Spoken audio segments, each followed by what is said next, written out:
Discuss about exercise 2.1 class 8 mathematics linear equations in one variables. At first पहला question है आपका x minus two is equal to 7। देखो बच्चों यहाँ पर क्या है, दो टर्म्स है, एक इक्वल टू के पहले है और एक इक्वल टू के बाद का है।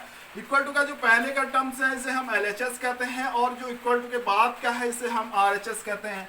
इसमें एक वेरिएबल है जिसको x को हम वेरिएबल कहते हैं, ये कांस्टेंट है, ये कांस्टेंट है, वेरिएबल ये है और ये दो कांस्टेंट है, इसको हम RHS कहते हैं। लेफ्ट हैंड के इस साइड जो है इक्वल टू के इस साइड RHS कहते हैं, राइट हैंड साइड की ओर RHS, और इसको हम पढ़ेंगे LHS। नाउ अब क्या करेंगे, हम वेरिएबल को एक साथ, कांस्टेंट को एक साथ लेंगे। वेरिएबल जैसे x है, कांस्टेंट क्या है 2 और 7, इन दोनों को एक साथ लेंगे। कांस्टेंट को एक साथ, वेरिएबल को एक साथ। मैं वेरिएबल को LHS में ही रखता हूं और जबकि इसको मैं यहाँ भेजता हूँ RHS पे।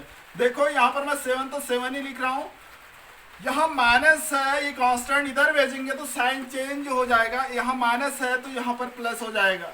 ये समझ में आया होगा। ये ऐसे ही लिखेंगे इसको, जबकि ये कांस्टेंट को हम LHS से RHS ले जा रहे हैं तो उसकी वैल्यू क्या हो, उसका साइन क्या हो जाता है, चेंज हो जाता है। तो अब क्या हो जाएगा, x is equal to 7 plus 2 is equal to 9। ये पहला क्वेश्चन है NCERT exercise 2.1 linear equations in one variables. ये नोट किया होगा आपने। नेक्स्ट है आपका क्वेश्चन नंबर 3। क्वेश्चन नंबर 3 में आते हैं। तीसरा क्वेश्चन जो है आपका NCERT class 8 exercise 2.1 6 is equal to z plus 2। इसको 6 is equal to z plus 2। देखो यहाँ पर सबसे पहले वेरिएबल और कांस्टेंट को सेपरेट करो। ये क्या है, कांस्टेंट है, ये क्या है, वेरिएबल है, ये क्या है, कांस्टेंट है। मैं क्या कर रहा हूं, वेरिएबल को एक साथ, कांस्टेंट को एक साथ लेके आ रहा हूं। मैं अब LHS में ही क्या लिखता हूं, कांस्टेंट टर्म। कांस्टेंट 6 है, मैं इस 2 को यहां भेज रहा हूं। देखो LHS से RHS, RHS से LHS, अगर हम किसी वेरिएबल या कांस्टेंट को ट्रांसफर करते हैं तो उसके साइन हमेशा चेंज हो जाएंगे। ये यहाँ प्लस है तो इधर आएगा तो -2 हो जाएगा। मैं इस टाइम इस कांस्टेंट को LHS में ला रहा हूँ तो ये क्या होगा, 6 minus 2 is equal to z, ऐसे ही लिख देता हूँ। 6 में से 2 को काम करेंगे तो क्या होगा आपका 4 इज इक्वल टू z, या z इज इक्वल टू हम लिख सकते हैं 4। ये समझ में आएगा। वेरिएबल एक साथ, कांस्टेंट को एक साथ। जब हम वेरिएबल और कांस्टेंट को LHS से RHS से LHS में लाते हैं तो उसके साइन चेंज हो जाते हैं। जैसे यहाँ पर RHS में 2 था, इसको LHS में लाए तो -2 हो गया। इसका साइन हूबहू ऐसे ही बना रहेगा। ये है क्वेश्चन नंबर 3। नोट किया होगा मुझे उम्मीद है। नेक्स्ट क्वेश्चन है आपका क्वेश्चन नंबर 4 की बात करता हूं। NCERT class 8 mathematics exercise 2.1 question number 4। 3/7 plus x is equal to 17/7। NCERT का क्वेश्चन नंबर 4 है। अब देखो इसमें भी वेरिएबल और कांस्टेंट को एक साथ, ये कांस्टेंट है, ये वेरिएबल है, ये कांस्टेंट है। मींस ये क्या है, कांस्टेंट, ये वेरिएबल है, ये कांस्टेंट है। लीनियर इक्वेशन को सॉल्व करने के लिए हम क्या करते हैं, वेरिएबल को एक साथ, कांस्टेंट को एक साथ। मैं वेरिएबल LHS में ही रखना चाहता हूं और कांस्टेंट RHS ले जा रहा हूं। वेरिएबल यहाँ क्या है, x है, इसको ऐसे ही रख दे रहा हूं। मैं इसको यहाँ ट्रांसफर कर देता हूं RHS में। देखो इसका साइन LHS में पॉजिटिव है, RHS में जाएगा तो क्या होगा, नेगेटिव होगा। जैसे 17/8 ऐसे ही बने रहेगा 17/7।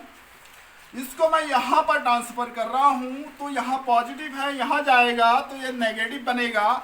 ये होगा आपका 3/7। देखो इस कांस्टेंट को मैं RHS में ले जा रहा हूँ तो यहाँ जाएगा तो इसका साइन नेगेटिव हो गया। अब पॉजिटिव प्लस माइनस, हमेशा माइनस होता है साइन ग्रेटर नंबर का। यहाँ देखो डिनोमिनेटर सेम है तो हम डायरेक्ट क्या कर सकते हैं, सब्ट्रैक्ट कर सकते हैं। 17 में से 3 कम गया, 14/7। इससे कैंसिल आउट हुआ 2 टाइम्स, तो इसका आंसर क्या होगा आपका 2 होगा। तो हम वेरिएबल लीनियर इक्वेशन को सॉल्व करते समय हम वेरिएबल को एक साथ, कांस्टेंट को एक साथ लिखते हैं, देन आफ्टर दैट उसको सॉल्व करते हैं। तो नेक्स्ट क्वेश्चन मैं जा रहा हूं एनसीईआरटी क्लास 8 एक्सरसाइज 2.1 का question number 5। 6x is equal to 12, 6x is equal to 12।